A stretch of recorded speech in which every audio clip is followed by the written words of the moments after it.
You, where your journey begins. You and your story join a community of stories.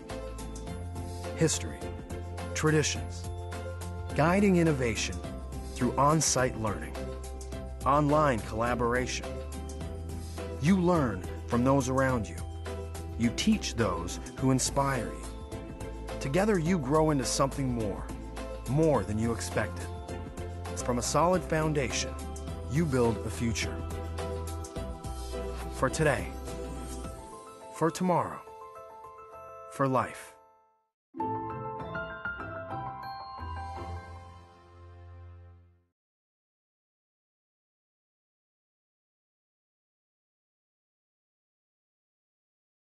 I have the pleasure to share with you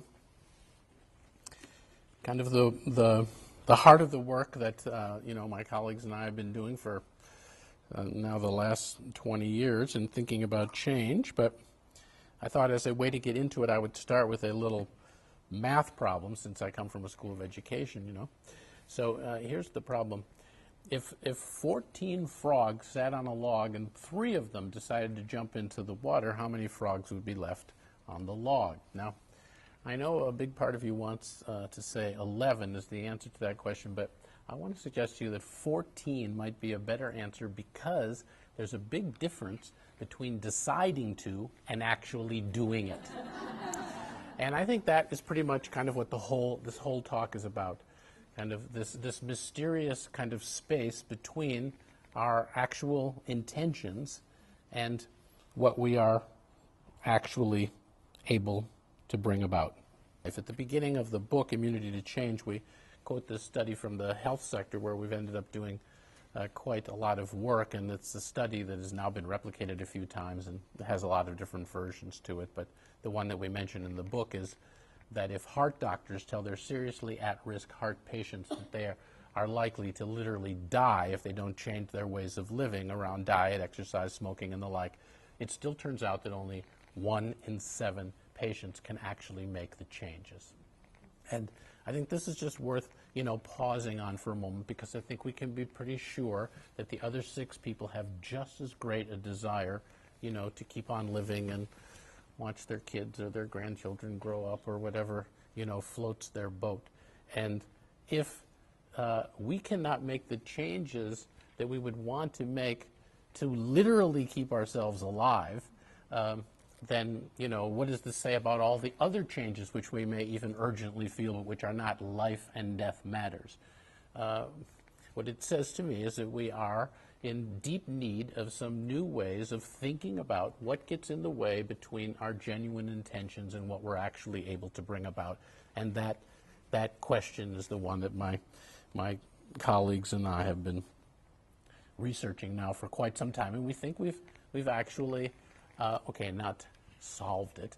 The century's just getting started, but we do think that we have sort of happened upon some little piece or clue of this mystery, and essentially it's kind of my purpose to try to share that with you tonight, and then make a little space for us to have a chance to talk back and forth about it.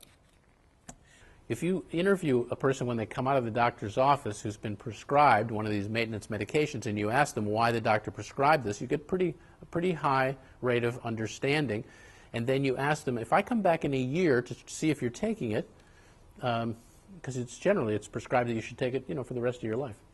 So if I come back in a year to see if you're taking it, what do you think is the probability that you'll be taking it? And they look at you like you're nuts. They say, well, the doctor said to me I could have a stroke and die if I don't take it, that it has no negative side effects, and that it's covered by my insurance. So, I'd say about 100% is the likelihood. Why wouldn't I just take it, brush my teeth or whatever I do at night? I'll pop one of these pills. Why wouldn't I?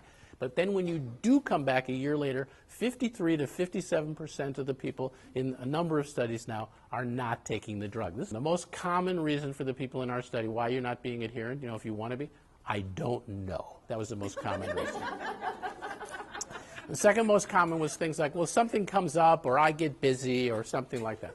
We've come to learn that these non-reason reasons are evidence usually that the person is captive of this thing that we're calling the immunity to change. So let me show you, an X-ray from one of the guys in this study, and, what was his map? So his improvement goal was pretty much the same as every person in the study, to take the medications every day as prescribed and refill them on a timely basis. Then he had to tell himself, all the things that he's doing and not doing instead. And he said, I don't take them regularly. I stop for long periods or stop entirely. I don't refill them promptly when they run out. And when I get those automatic phone messages from the pharmacy, I just hang up on them, right in the middle of the message. Now, so the first thing that we ask them to do is to think about how they would feel if they even tried to do the opposite of each of the behaviors in the second column. So let me give you an example of how this went. So I'm talking to this gentleman on the phone, and I said to him, okay, so that you've been very honest. You want to be compliant, but you don't take the drug every day, and when they run out, you don't refill them promptly, and so on. So tell me this. What would be your biggest worry if you did take the drug every day? And he said to me, if I don't take that drug every day, my biggest worry is I could have a stroke and die. Now, what would you think, even formally, about that answer, as an answer to my question? What? That's right. He did not answer the question I asked him, right?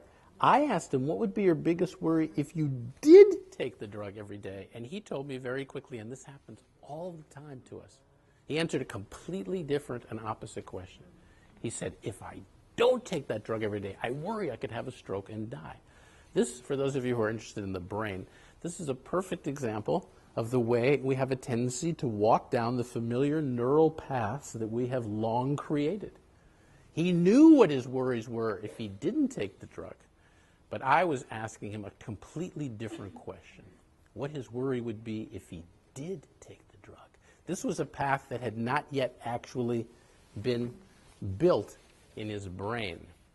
And I said to him, of course, I understand your biggest concern if you don't take the drug is you could have a stroke and die. Now, I'm actually asking you a little different question. Just stick with me and see if something comes up for you.